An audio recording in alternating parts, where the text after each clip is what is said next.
Lead role பண்ணுறவங்களுக்கு இந்த மாதிரி ஒரு கேரக்டர் ஆர்டிஸ்ட் கொடுத்தா, கேரக்டர் ஆர்டிஸ்ட்டுங்கிறவங்களுக்கு என்ன கொடுப்பீங்க? மத்திய அமைச்சராக சுரேஷ் கோபி இருக்கார்.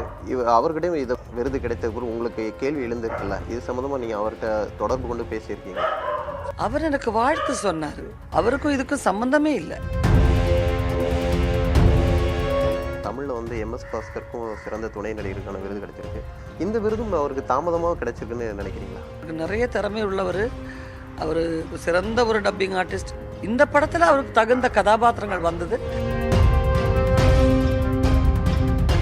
தமிழில் பார்த்தீங்கன்னா இந்த பார்க்கிங் படம் இது வரைக்குமே தமிழில் ஒரு பெரிய படங்களுக்கு விருது கிடைத்து தான் பார்க்குறோம். ஒரு சிறிய பட்ஜெட்டில் எடுத்த படத்துக்கு இந்த வாட்டி தமிழில் வந்து விருது கொடுத்துருக்காங்க. பார்க்கிங் 3 விருது கிடைச்சிருக்கு. இந்த கண்டென்ட் பேஸ்ட் படத்தை எப்படி பார்க்குறீங்க? சின்ன பட்ஜெட்டில் ஒரு படம் பண்ணி அது குவாலிட்டியோடு பண்ணியிருக்காங்க. அதை அவங்க வந்து வரவேற்றாங்க, அவார்டு கொடுத்தாங்கன்னா அது மிகப்பெரிய விஷயம். தந்தி டிவி நேயர்களுக்கு வணக்கம்.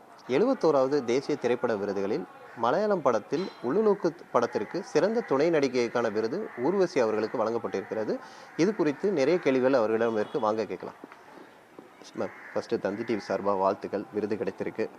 எவ்வளோ மகிழ்ச்சியான தருணமாக இருக்குது இந்த படத்துக்கு கிடைச்சது? ரொம்ப சந்தோஷமான தருணம். ஏன்னா அது ரொம்ப கொஞ்சம், ஏன்னா இது வரைக்கும் நான் பண்ண படங்கள்லேருந்து கொஞ்சம் ஸ்ட்ரெயின் பண்ணி பண்ண ஒரு படம். நீங்கள் படம் பார்த்தீங்களா என்னன்னு தெரியல. ஃபுல்லாக ஒரு 40-45 நாள் அந்த இடுப்பளவு தண்ணியிலே நின்று ஒர்க் பண்ண வேண்டிய ஒரு சூழ்நிலை. மழை வேறு ஒரு பக்கம். அது ஃபஸ்ட் எக்ஸ்பீரியன்ஸ் நமக்கு. சும்மா ஒரு சீனோ ஒரு நாளைக்கோ 2 நாளைக்கோ அப்படி சிலது வரலாம். இது முன்னெல்லாம் வந்து எல்லா படத்துலேயும் ஒரு ரெயின் சாங் இருக்கும். மேக்ஸிமம் 2 நாள் 3 நாள் இருக்கும். அது அப்பப்போ ஒரு ஷாட்டுக்கு அப்படி போடுவாங்க. அதுக்கப்புறம் போய் உட்காருவோம். அதுவே நமக்கு கஷ்டமாக இருக்கும். ஏன்னா அது அப்படியே ஊற்றிட்டு போய் உட்காரணும். உட்காந்து ஒரே குளிராக இருக்கும் நமக்கு. கொஞ்சம் நேரம் கழிச்சு திரும்பவும் அது காஞ்சி வரும்போது அடுத்த ஷாட்டு தண்ணி நினையணும். இது வந்து இந்த ஹோல் ஃபிலிம்னும் போது நமக்கு எப்படி இருக்கும். ஸோ அது ஒரு கொஞ்சம் நமக்கு ஒர்க் பண்ணும்போது கொஞ்சம் ஒரு மாதிரியாக இருந்துச்சு. அது ஒரு நம்ம சந்தோஷமான ஒரு சினிமாவும் கிடையாது. ஐயோ ரொம்ப ஒரு மாதிரியா 3 நாள் வரைக்கும் ஏதோ அட்ஜஸ்ட் பண்ணோம். அந்த மாதிரி ஒரு படம் கஷ்டப்பட்டதுக்கு நமக்கு ஒரு விருது கொடுக்குறாங்கன்னும் போது ரொம்ப சந்தோஷமான விஷயம்.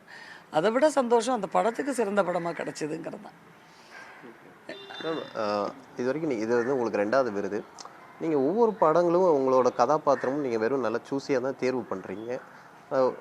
விருது, தேசிய விருது வந்து இவ்வளோ தாமதமாக ஒரு 2வது விருது. இதுக்கு முன்னாடி நீங்கள் நடித்த படங்களுக்கு விருது கிடைச்சிருக்கணும்னு எதிர்பார்ப்பு இருந்திருக்கா? ஏதாவது ஒரு படத்துக்கு இந்த படத்துக்கு நமக்கு தேசிய விருது கிடைச்சிருக்கலாம் அப்படின்ற ஒரு ஏதாவது ஒரு படங்கள் ஏதாவது